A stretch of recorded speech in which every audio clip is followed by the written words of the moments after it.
It's really not about business. It's not about the accumulation of wealth. It's actually about the path, the journey, the challenge. And I spent 2 days thinking about this. And the main ingredient was you make a lot of money. You're very young. You certainly think you're much smarter than everybody. And you just are not. Listen, I'm sitting here because 2 years ago I almost committed suicide. And that's why I gotta share the message. You guys like being surrounded by the knowledge, and it's up to them. They wanna take it or don't leave it. We cannot force anybody, but we can go spread the message, and hopefully people get it and understand that there are shortcuts in life, but the work has to be done. You have the epiphany. You have this moment where you wake up. I'm in college. I bought my first deal. When I graduated college with an accounting degree, I had 58 apartments. And I took a job at a small S&L, and I learned how to buy from the bank's real estate owned department what I would consider a big deal at age 25. I made a little over $3 million net after taxes. And this is 1985.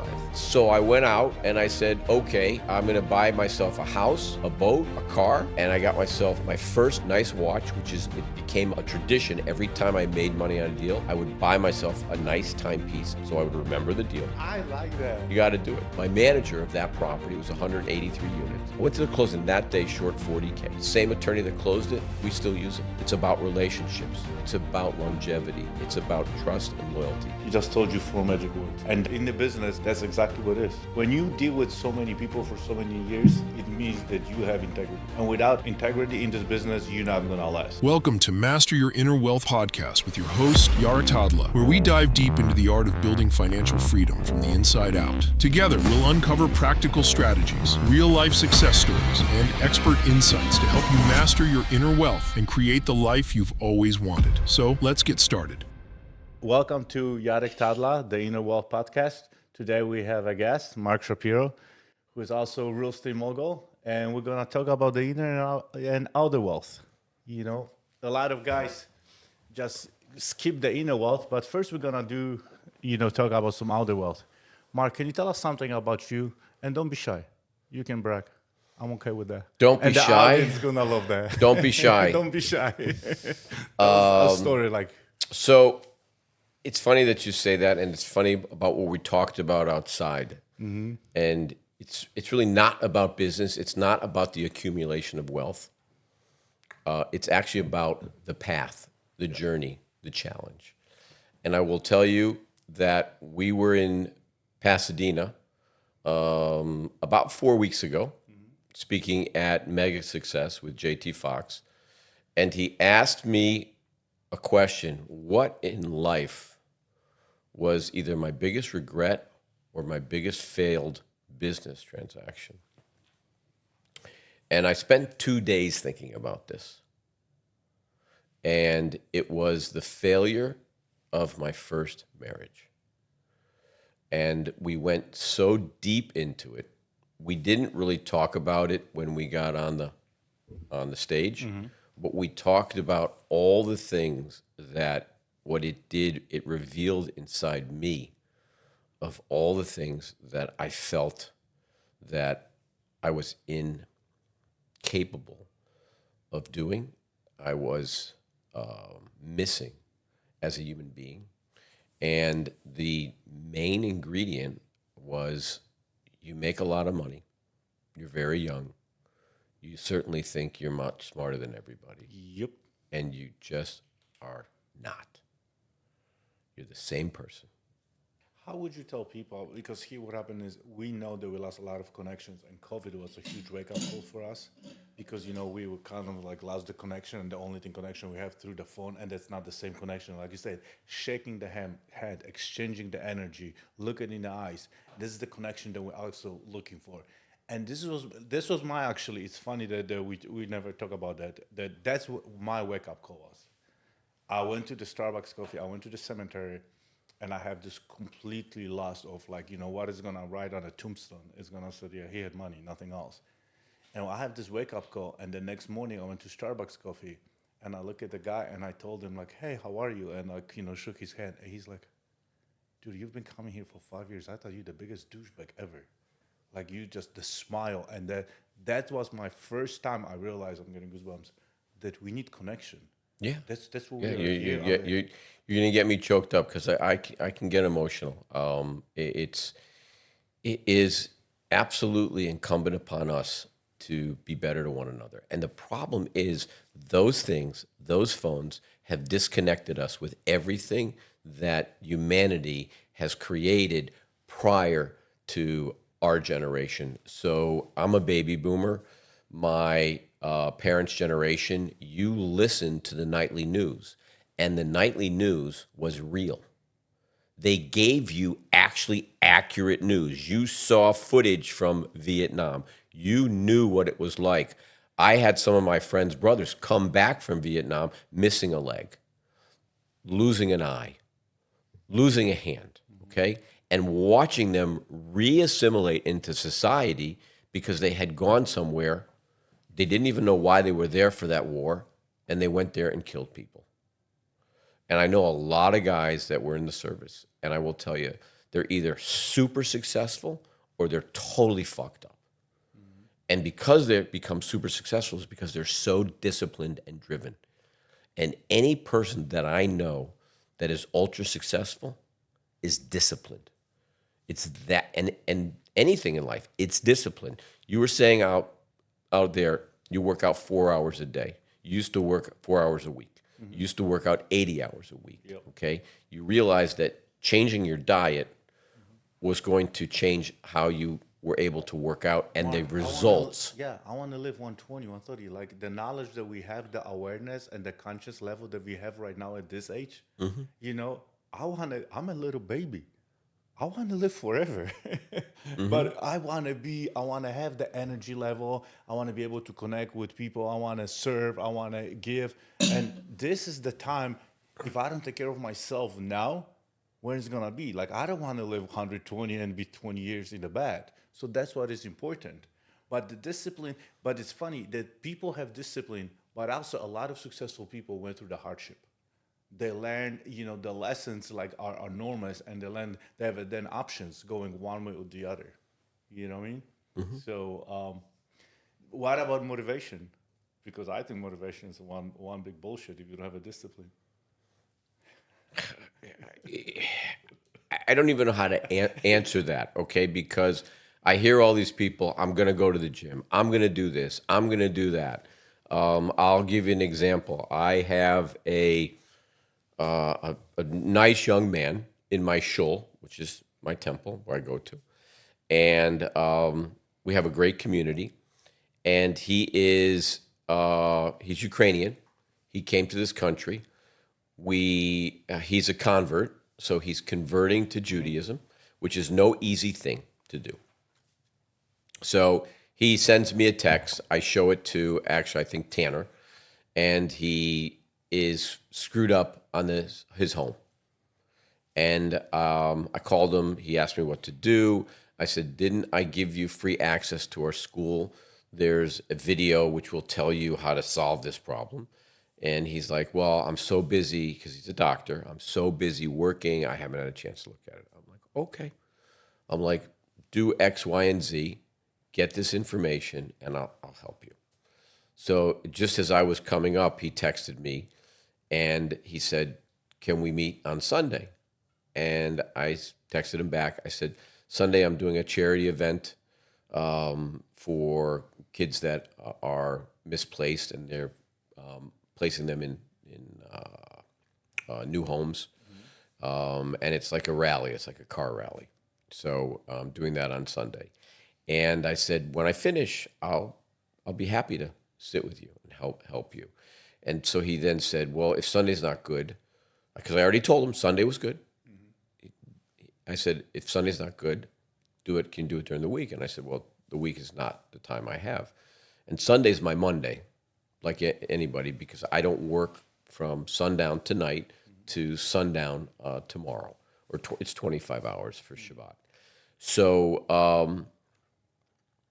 I said this to him, and his response was, well, then let's do it in a couple weeks. And that's the new generation. I'm like, no. We're going to do it on Sunday. You're going to get your ass, okay? We're going to sit in my living room, and I'm going to show you what to do, okay? You're going to get your ass there. The mentality is very different for you or I. The mentality is very different because today, like the guy at Starbucks, people are afraid to touch one another. People are afraid to interact. Maybe it's because of COVID. I don't know. I don't have the answer for that. But in the olden days, this country really stood for something. You know, we created laws that worked. We struck down laws for reasons that they were amoral. You know, we fed people because they were hungry, not because they were poor people. Okay? When somebody in my neighborhood had a death in the family, the first thing my mother did was cook them a meal and bring it to their house. And society's become so disposable.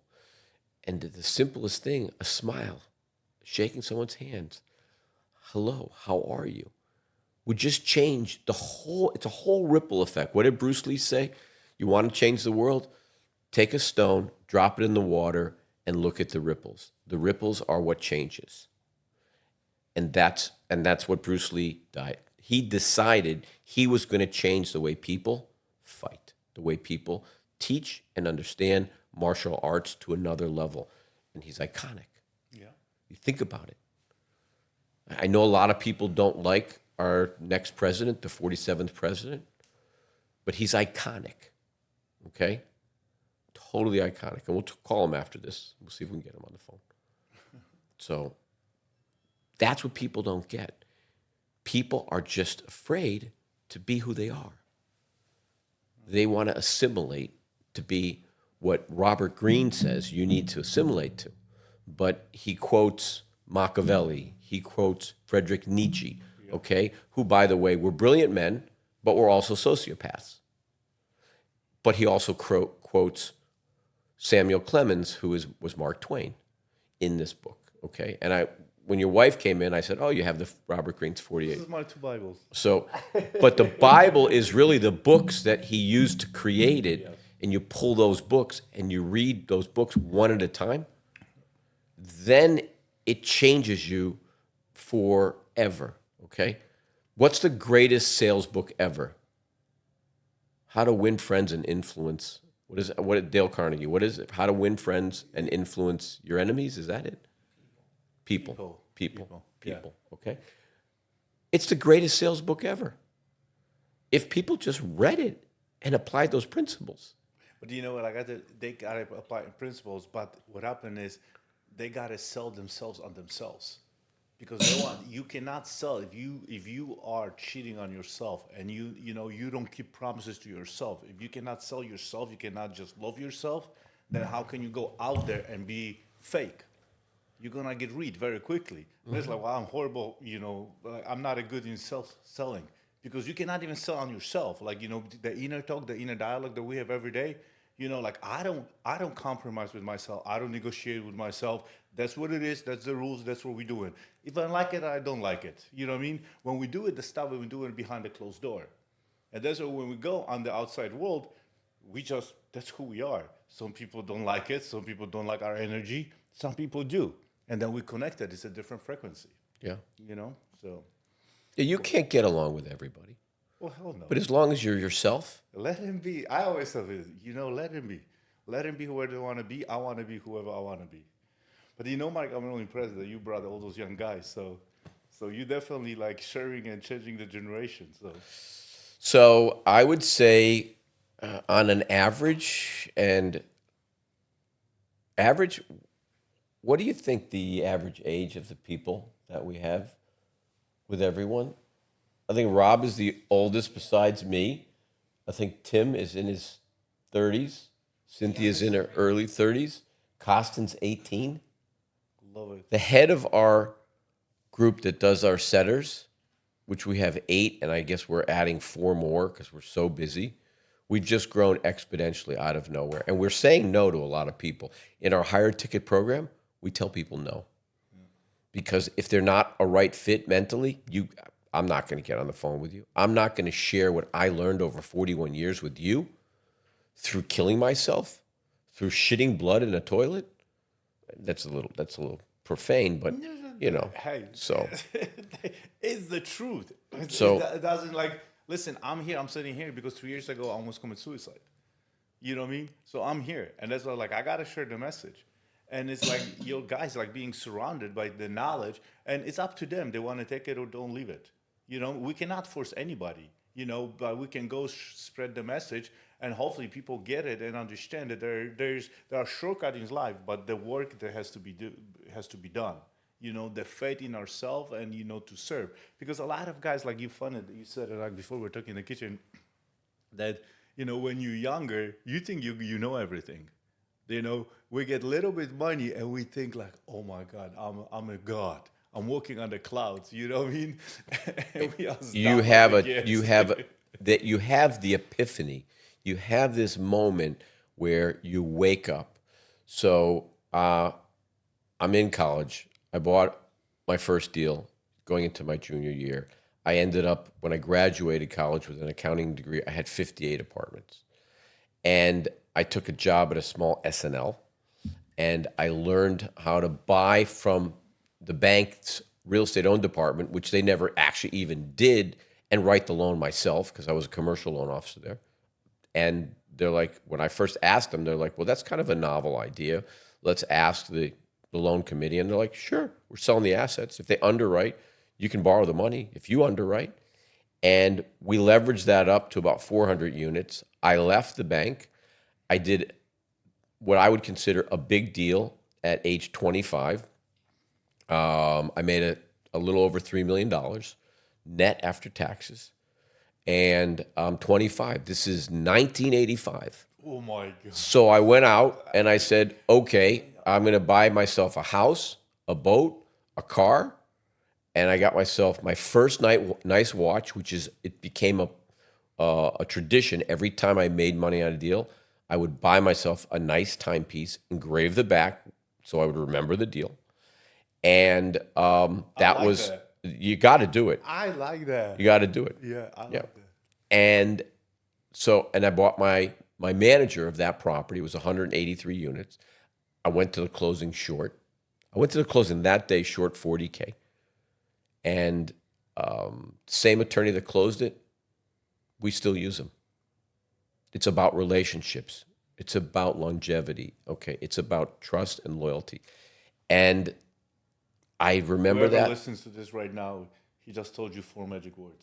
Yeah. And that's exactly. It's in the business. It's like, that's exactly what it is. Yeah. That's why when you deal with so many people for so many years, it means that you have integrity. And without integrity in this business, you're not going to last. There's some relationships going to go in because there are a lot of people that we want through life. They just serve the purpose. But there are some core people that we need to, and, if you are true to yourself and there's an integrity, then you keep those guys and you guys stay together, forever. Yeah, it's funny. We always talk about this. And the other day I was in the car with the director of sales, and he came. He lives in Dubai, but he came here. He wanted me to meet his wife because the opening the office, they're going to actually relocate here. And he asked me, "Do you have a lot of friends?" So I said, "Well, I'll start calling some guys." And these guys are in the car with me all the time. And they'll hear me talking to my friends that I've been friends with since I was 8 or 10. And so I called like 3 guys. And one called back. And these are guys that I've known since I was a kid. And I always tell people the difference between a friend, a real friend, and an acquaintance is an acquaintance knows your story. A real friend lives your story. And it's such a simple, subtle difference. It's just simple, okay? And in life, it's all about simplicity. For me, maybe not for you, but for me, and you're dressed very nicely, very tastefully, in black, okay? Which I love to wear black, but I think we wore black for our last podcast. So, and I'm always cold. I don't know why I'm always cold. Because we're from Florida. We're always cold. My temperature, just so you know, my temperature in home is 76. So yesterday when I left the house to go to the gym, and I'm like, I have shorts on, I'm like, what the is going on? 62 degrees. Yeah, I put the heated seats on and I went to the gym. For us, it's winter. Yeah. We in Florida, guys. We in Florida. We spoiled. Yeah. Well, you were living in a cold place, so. But it's a different kind of cold out there in Colorado. Yeah. It's not like cold up north. Yeah. Yes. It's dry cold, so it's not as bad as the wet, And sunny. gloomy. And Yes. sunny. Yeah. You said the biggest lesson there for you was the first marriage. Yeah. What was the other one like that got you out of the outside world, the validation that I need to get more, and you just find out that you need more from inside and work on yourself. And what was the lesson? It was the last deal. It was a breakup. It was the marriage. It was. The marriage was a very, very big lesson because it was hard on my children, and it was me who left and me who filed for divorce. And we spent 8 years going through marriage counseling, and I actually became really close to my marriage counselor, who his wife went through a bout with cancer, and she died early on, and I became friendly with his name. His name was John Joyce. And then he met a new girl, and I was in the wedding party. And an older guy that gets married, it was a very nice thing, and we're still friends today. And he, at one point, he said to me that we were going through a counseling session, and she refused to come to the session. And he said to me, "Look, okay, I love the fact that you pay me, and I love the fact that you're trying." And he said, "You're never going to change her. You are never going to be important enough to her for where you want it to be. And you need to make a decision. And it's affecting your children. And what you need to do is you need to sit down seriously and decide, are you going to have enough inner strength to leave?" And I struggled with that. And I went and hired a divorce lawyer. And it was 2 years of hell with her. But I ended up sharing custody, having the kids every other week. She moved back to New England. So I had to get a home in the same school district, and the way we are. I'm sure you have a car you like or a couple cars you like. So you got to have duplicate of everything. So if one's white here, one's blue there, and the truck is white here, then the truck is blue, So, and you want your home to be a certain way, and you want your kids, to have, so you're always overcompensating. But for me, I learned so much about myself. I always rose early, getting them dressed. I learned how to French braid. I learned that Madison, she doesn't like her sandwiches with crust on them, so I have to cut the crust off. That we had to have 3 different types of peanut butter. And that when I made Carly a turkey sandwich, she wanted the Ruffles cheddar cheese chips squished on it. But it had to have mustard. But Maddie wanted it the same way without the crust, and she wanted mayo on it. But it couldn't be Miracle Whip. It had to be Hellman's. And all these little things just became second nature. And it brought me closer to my daughters. Now they're just very successful, entrepreneurs themselves. And it showed me that the human can adapt to anything. You can assimilate to anything. The mind can take anything. And the essence of this book is that your mind can do anything. It can guide you through anything as long as you have the right mindset. Yeah, you got to feed it right. And Yep. It's funny talking about the kids. It's, I was born in Polish home. I'm from Poland, and everything was stereotyped.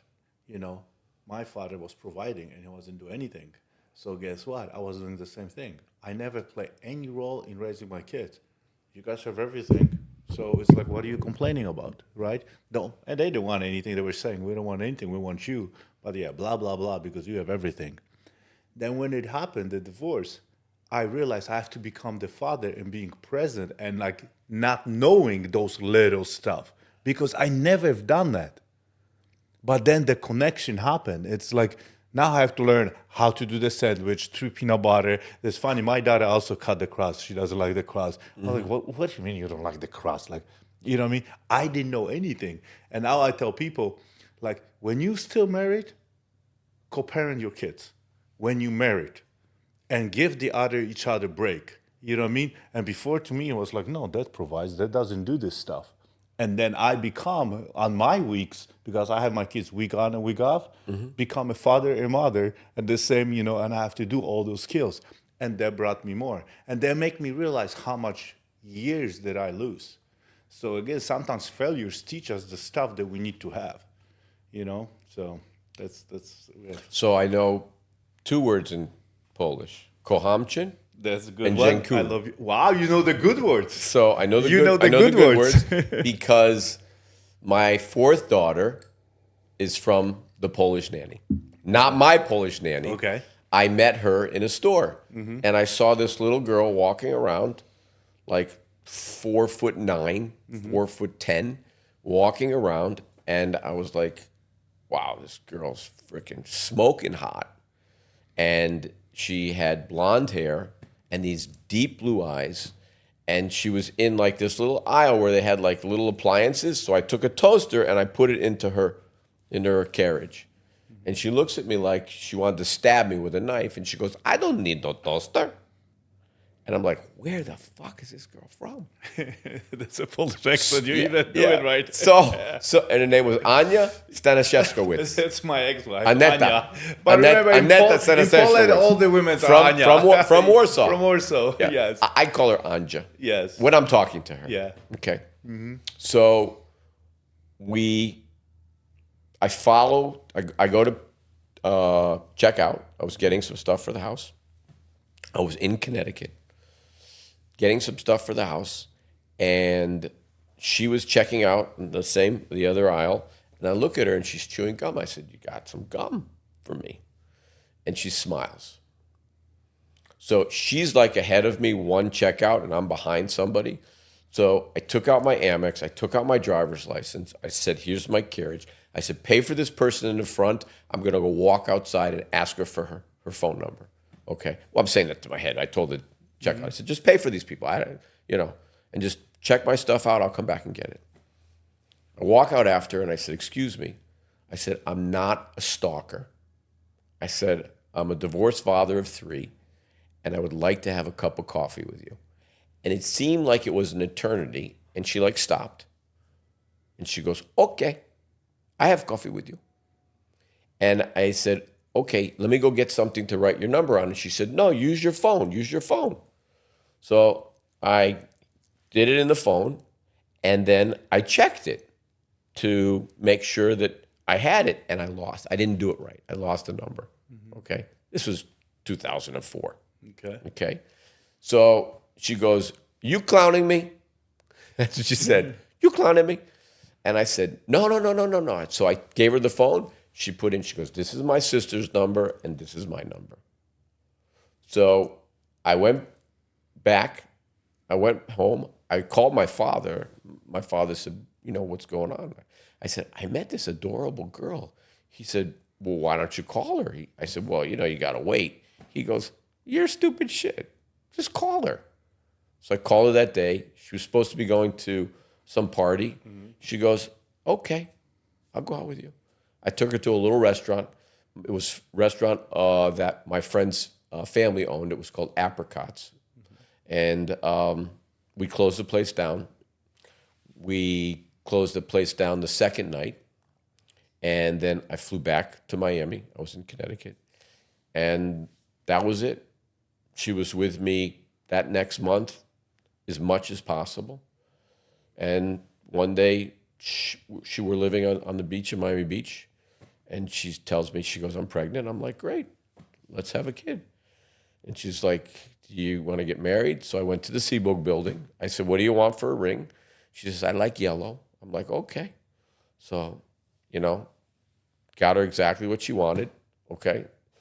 I said, you're going to have to work out because it's a big ring, because it had to be much bigger than the first wife, who had to have the exact ring that she wanted from Tiffany's. I'm like, I could buy it in the Diamond District cheaper. No, it has to be a Tiffany ring. I'm like, whatever you want, Susie. Okay. So, and my daughter is Isabella. She's the one I'm the hardest on. She's the one I grind. So, Why her? Because she can take it. She can take it. That's the Polish blood. Remember, Yeah. Remember, we got divided so many times. We have Ice 360. We are hardcore. We like. Where is it coming from? She refuses to speak Polish to her mother, but she understands it. I know she knows how to speak it, but she refuses. She goes, I'm not speaking it. Yeah. All my kids speaking right Polish. So Yeah. That's good. So 2024. I was 24 in the business. good year. Good year. Good year. Yeah. We had everybody I'm talking to is like everybody like because of the fear in elections, and everybody was scared, and everybody was like slowing down. Did you read the crazy tax plan that this woman No. would have terrified you if you read it? Yeah. Because in the real estate business, everything is taxed. I'm different. What happened is I turned off the noises. So I was very, very heavy in politics, like 15 years ago, very heavy, 16 years ago. And then I realized that it's just, I have to go about my life, because at the end of the day, we are the only one that can save us, and we're the only one that can do the work and everything else. And I was becoming victim of the environment. And, in business industry, you cannot do that. You got to run your own bubble. And I turn off the voices. And it's and this election was like, you know how it was unbelievable. Like you could not turn off the noises. It was like all over everywhere. Yes. So okay. So let's talk about what is the daily fights you play with, like the self-talk and to get up in the morning and just the self-talk that you have on the daily basis. Tell us the good one and the bad one. So on a daily basis, I am always very task driven. Okay. So Sunday, I know what my task is for the week, and I usually disseminate it to everybody, what everybody else's tasks are. And then I go about managing those. And for myself, I always make sure that I'm going to have 5 good days of working out. I'm going to make it to Shul, to Temple, and get to say a blessing with the Torah. And I'm going to continue each day to read what we call Psalms. We call it Tehillim in Hebrew, but it's Psalms. It's the 150 chapters of the book of Psalms. And I keep it pretty simple. I want to just have an impact on somebody else's life. I never look at the scorecard of the revenue side. I know revenue continues to grow on a pragmatic basis on the apartment portfolio. And we are growing at an exponentially rapid pace here at Shapiro Capital. So it's become more of from a pet peeve to just starting out to it was just myself and Christian. Then it was myself, Christian, and Adrian. To now, Tim Hartman just became number 32. And apparently they're going to be adding more setters and more closers over the next week. So, and we can't even keep up with the teaching. So we've had to say no to a lot of people. Why did you decide to teach? Because it was time for me to actually make an impression and change for people. I saw, and when we started this, the first video that we did that went viral was the first video.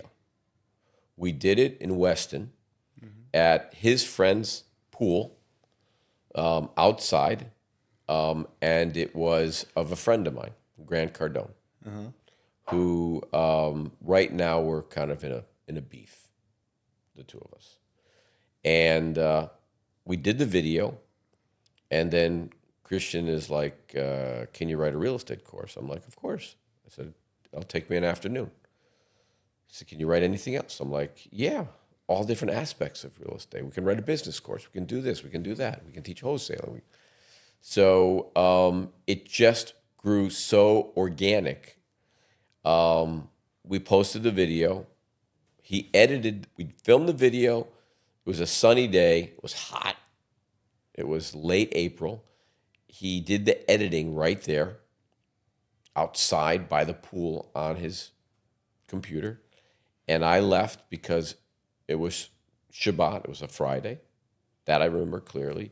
And as I was driving back from Weston to the beach, Christian called and said, the video's doing good. It's going viral.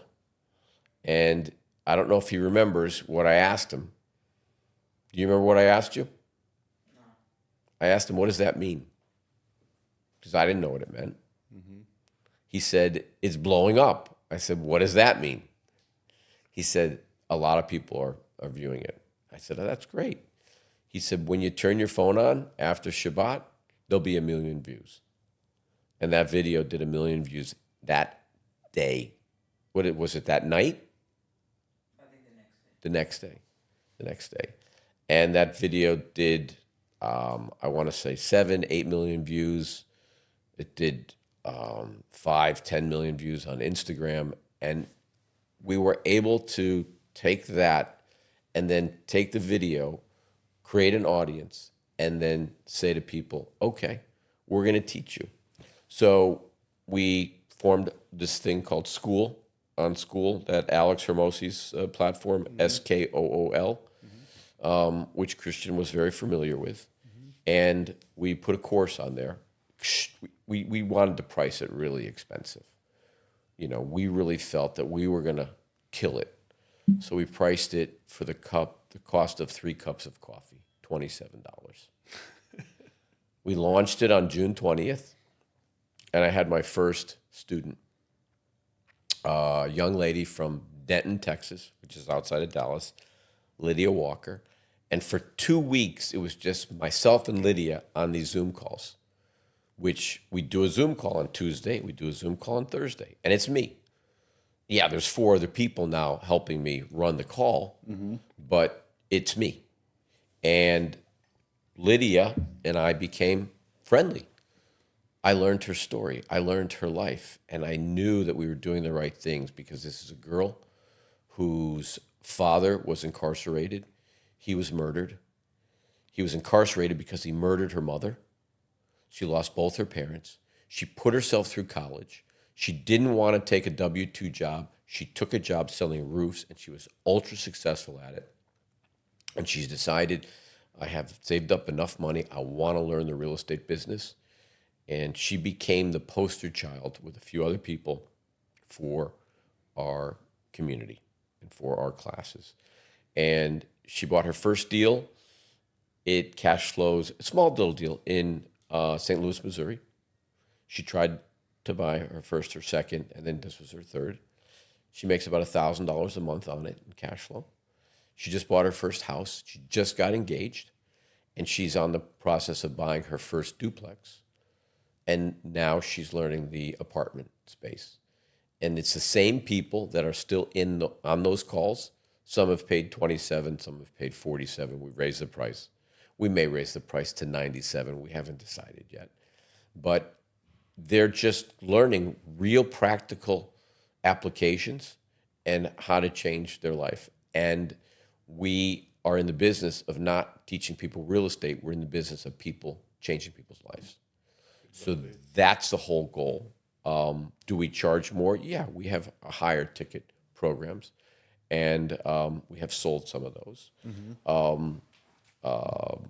We decided that we were going to take a direct assault on Grant's business model, but do it on a very ethical basis.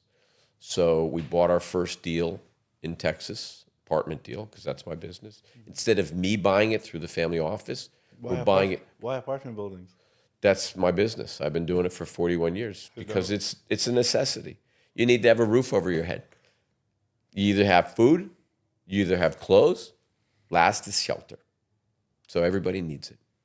And they're not definitely making any more land. And you can't build apartment buildings fast enough. You can't build homes fast enough. The market is in such need, and it's truly I don't want to use the word it's recession-proof, but if you do it the right way, it's recession-proof. I think it's recession-proof. I mean, it's because what happens is people that rent for $1,000, let's say they're C class, B class, A class, they're just gonna go lower, and those people in the A class from houses, they're gonna go to the luxury homes. So it's just those people will just move. Yeah. And like I've been in apartment. Well, it's nice. It's nice that you actually know the different classes. Yeah. Okay. You know what I mean? I've been in business 31 years. So I retired at the age of 28. I have over 100 units when I retired first time. And it's funny, I keep going back for more and more and more. It's the greatest business there is. Yeah, exactly. And it's funny. And you might want to challenge me on that. And that's going to be actually a good one. I never talk about money in a podcast. I never do. But I always tell people, when I talk to people, that cash flow is for poor people. Because I don't buy buildings. I mean, I want to have cash flow. But there's a lot of other people. My best deals that I ever buy, because my buildings that a lot of times that I buy are empty. There's zero cash flow. There's gonna be cash flow, but the appreciations and depreciations on the taxes is a lot more than I ever in the next 20, 30, 40 years is gonna make in the cash flow. And it's just constant, refinancing, tax-free money. Like what I look about our business, it's tax-free money. It's a great business model. Exactly. So for me, I wish I never challenge me on sold. That cash that you don't buy only for cash flow. I want to challenge me on that. Okay, I'll challenge you. All right. Some deals that we do buy, we underwrite pretty heavily the cash flow because obviously we have to finance them. Because the financial engineering of how you do a deal is how you're going to exponentially create a return. But our MO is, even though we do buy a product, we are in the B space. We're not in the C space. So we're in the B space, and we are always about efficiency and forcing appreciation. So we're forcing appreciation, but as we force the appreciation, we drive the cash flow, which drives the value, because in the multifamily space, it's going to be appraised by replacement cost, income approach, which is cash flow, okay, or comparable sales. So that number two metrics, the income approach, is going to help create that value. Once you've pushed it, you've reduced expenses, you've strategically improved the asset, is going to help you to refinance it. And you're going to refinance it to a level where it's still going to have cash flow, but it's not going to have as much cash flow because you're going to take those dollars, they're tax exempt, okay? And you're going to take it and you're going to buy 2 more deals or 3 more deals. Guys. You guys just got free lessons. These guys listen to me every day. They listen to me in the car. They don't. I tell them, look, you guys all have access to the course. His grandfather's a real estate guy, so okay. I buy and hold. I don't sell. I just buy. I wish I never sold. Yeah. We did sell a portfolio of 7,700 units.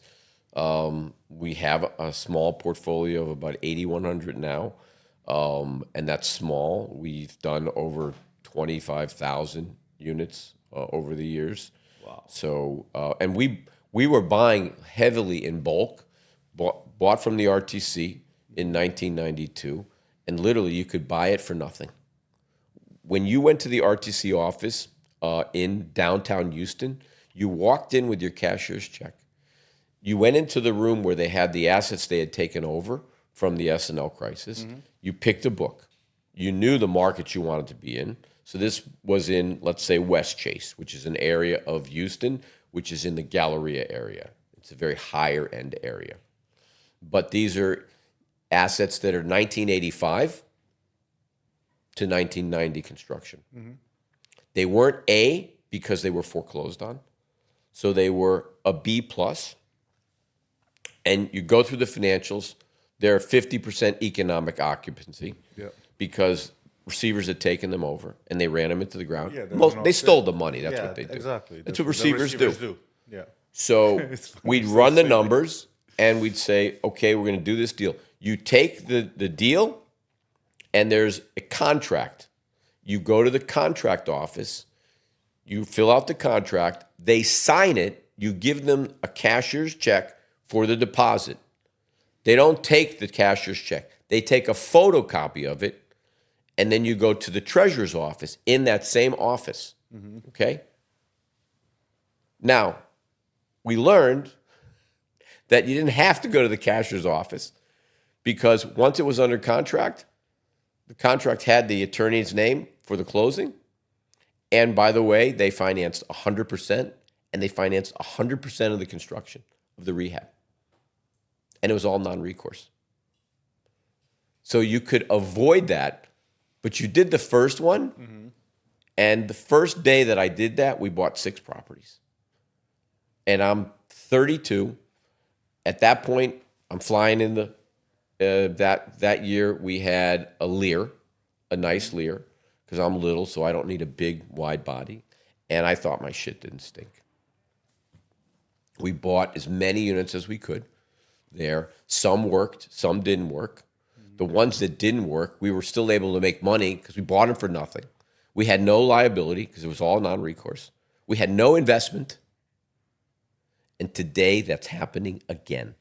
There's $3 trillion worth of toxic loans on the books.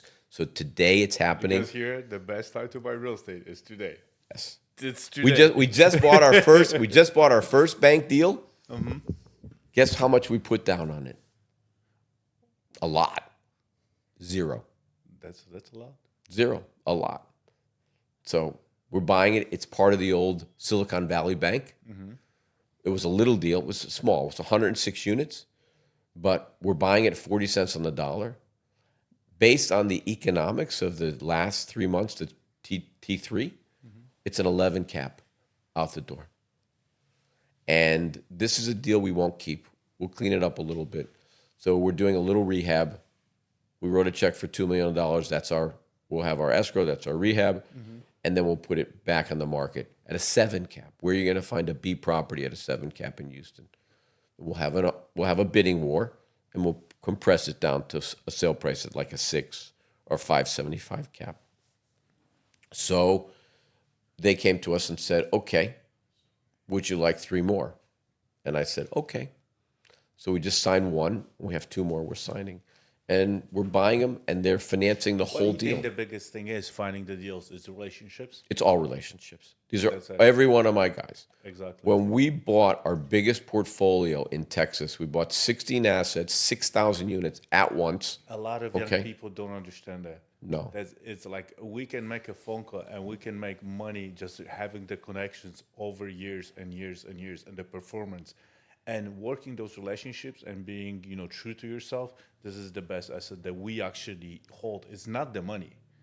Like I said, the money is not the asset. We have access to money, but the access to relationship and people that we can pick up the phone and call, or those people that give us the information, is the biggest asset in any business. And that's why, the more you do, the better you get. You know what I mean? People think that we have more money. I mean, we have more money, but the more we have, the biggest asset that we carry is the relationship through years and the connections and all the stuff that we have. What is my favorite guy that I do reaction videos on? His name is Andrew Tate. And he says that your net worth is your network. It is. And he's right. It is. He's super right. Yeah. So. But you see, then the brand name, then everything is, that's a new thing. That's remember 20, 30 years ago, we didn't have that. When I started, it wasn't now we have the social media. Now it's we didn't have it. We didn't have any of that. Yeah. When you needed financing, and this is one of the things I learned very early on, you don't call your banker and say, hey, I need a loan. You call your banker and you say, I need your help to raise some money. How do I help you? Is their next answer, is their response. Because when you ask someone to help you, it's human nature to want to help you. And I always found that was the best way to do things. And when we had a deal that wasn't doing well, who's the first person I would call? My lender. I'd say, I'm having a really hard time with this deal. Can we have coffee? Can I come down to the bank? How do we fix this? What's the first thing they want to do? They want to help you. They want to fix it. So, and if you're in this business and after doing a couple hundred deals, you're going to have deals that aren't great. You're going to have deals that you over leverage, you overshot for, you over predicted. People ask me how many deals in life I closed. Like there was like awesome deals. In 30 years, 2. They were like amazing deals that I make like serious money. But thousands of them, they were just deals, just regular deals, and hundreds of them were horrible deals. You know what I mean? It's like you got it. It's like people's like you cannot sit on the sofa. It's like come. No, the reason we find those deals because we grind. We go through the bad deals, good deals, and amazing deals. But it will not happen if you just sit and complain about it or you just talk about it. Like but what is going to happen in 2008? Then it's going to happen in 2008. You know what I mean? What has happened in 2020? I made the most money in 2008 and in 2020. Of course. That was like during COVID. Of course. It's just, and it's like, and people's like, well, you got lucky. Yes, I did get lucky, but I work on the luck. Well, is it luck or is it hard work? Well, okay? but you see, 5 years ago, you told me if I got lucky, I would just like really like kick you out of the chair. I didn't get lucky. I work hard, blah, blah, blah. But now when I'm looking in the back, I did work enormously. Like, I definitely work harder than anybody else. But also I got lucky when the train was moving, I was moving with the train and I know where to jump in, which wagon to jump on. That's what I'm saying. That's the luck. That's the connection, the relationship with the people. Because let's say I have a conversation with you right now and we are on like a podcast and suddenly you connect me with somebody that can help me with, let's say, 100 units or 200 units. It's we did not connect because of that, and we just connect on something else. So that's what the relationship and feeding the relationship is the most important. You know what I mean? So that's what I'm talking. That's what I'm talking. That absolutely. That you gotta play the game in order to get lucky. But we work hard to get lucky, and we get luckier the harder we work. And that's what Mark, told me 5 years ago, I would like, what? What are you talking about? But realize it's not a business of home runs.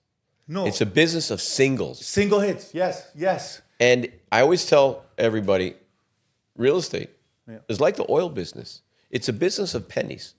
You have to manage everything. You have to be very disciplined.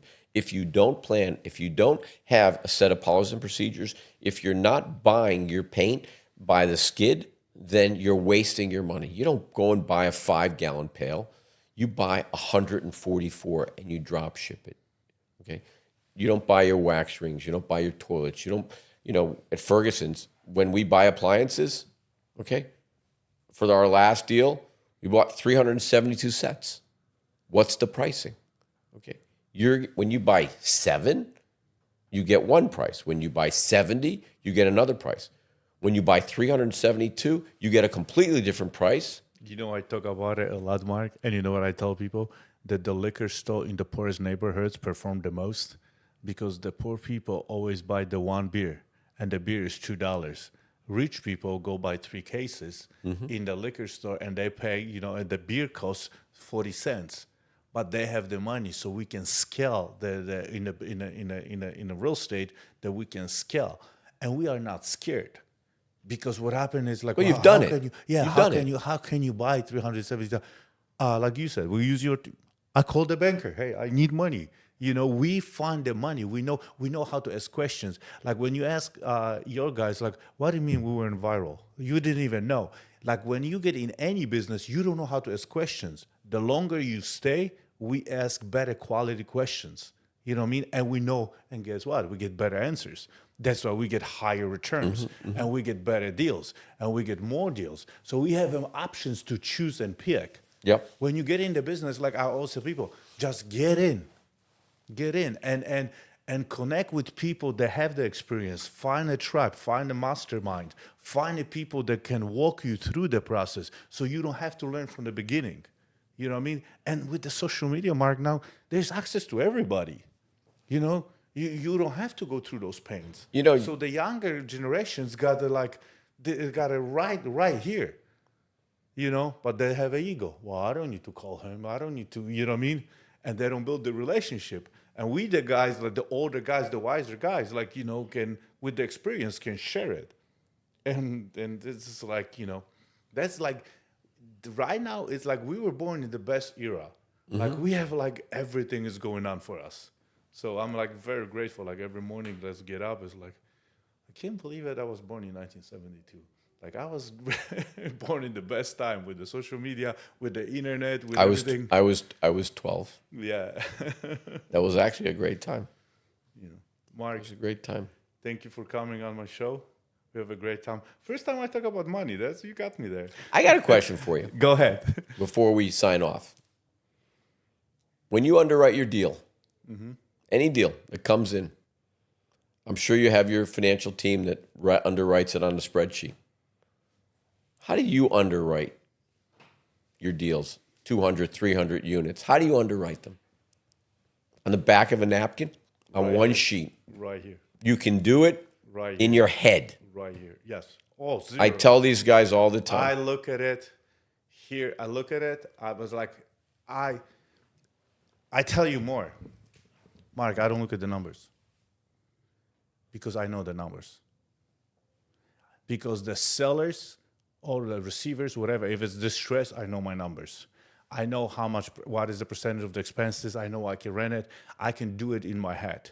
I look at what is around, and sellers, because they cannot be truthful. You know, how many P&Ls you read, how many rentals you read, it cannot be truthful. They renting, oh yeah, we're renting for $1,000. Oh, they're $300 all full of return on the crap. Every credit. broker's full of So crap. that's what I don't look at. They're that. selling a projection. Yes.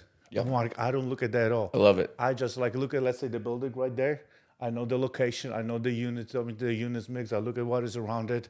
In my head, immediately, I know this is how much can it bring. I know my expenses I can run because, you know, I've been, you know, because we have people all over. So, you know, I don't have any, you know, I don't subcontract anything. You know, I have a roofers, plumbers, electricians, all that. So my expenses are a lot lower.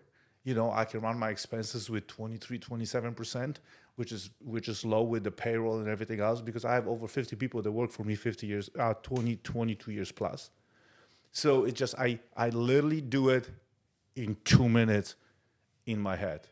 And then, like, you know, of course, then I have my CFO and my guys that overanalyze everything. And it's like, Jarek, this doesn't make sense. And I'm like, just take the shit out. Like, let me show you. That's how it is. And then what happens now, I have my people, they are stopping me. It's like, Jarek, stop. I'm like, listen, the best deals happen here.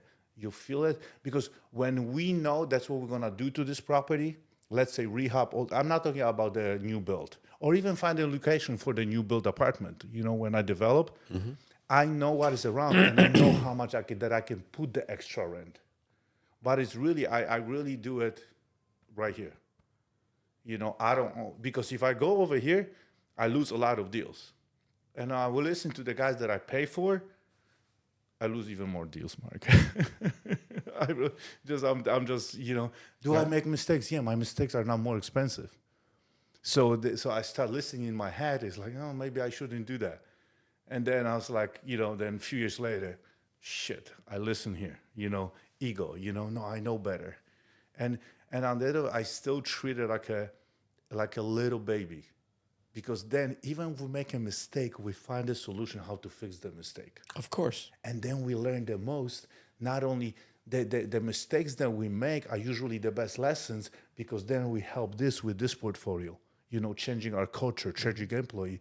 This guy did not serve us. This guy was stealing. This guy wasn't, you know, putting negative energy in my team. And I'm actually learning, because we find out who people truly are when something bad happens. When we only have a great deals, we renting, we have a, you know, the worst business decisions I ever made. Yes, were bad partners. Exactly. You know what I mean? You go through enough, you're gonna be able to recognize that right away. I mean, the craziest deal that I ever bought was I bought a deal from a public company here in South Florida, a big public company, and they were running 2 sets of books. That's right, Mark. because they were being ripped off Yeah. by their regional manager. Yeah. And the regional manager was in bed with the property manager, who, by the way, was smoking hot. Her name was Lisa. And they were running 2 sets of books. And we discovered it in due diligence. That's back when I used to actually go into the property, do the due diligence. I would do the lease audits on the site. You know, I mean, my team would be there, but I would actually go there. And I said, this doesn't make any sense. And then I found the mistakes. And I had to tell the public company. I didn't want to be the person to do that. But we ended up buying the property. We ended up doing very well. And I'm still friendly with the people that own the company, or the son that runs the company. I think they're the second biggest builder in the country. Nice. So, yep. So you can figure out who they are. Yeah. Thank you, Mark. Yep. Thank Thank you, you. guys. Follow Mark on his website, Mark Shapiro. You on Instagram, YouTube, everywhere. You know where to find me, guys. Thank you for listening. Leave your comments and subscribe for more insights and master your inner wealth.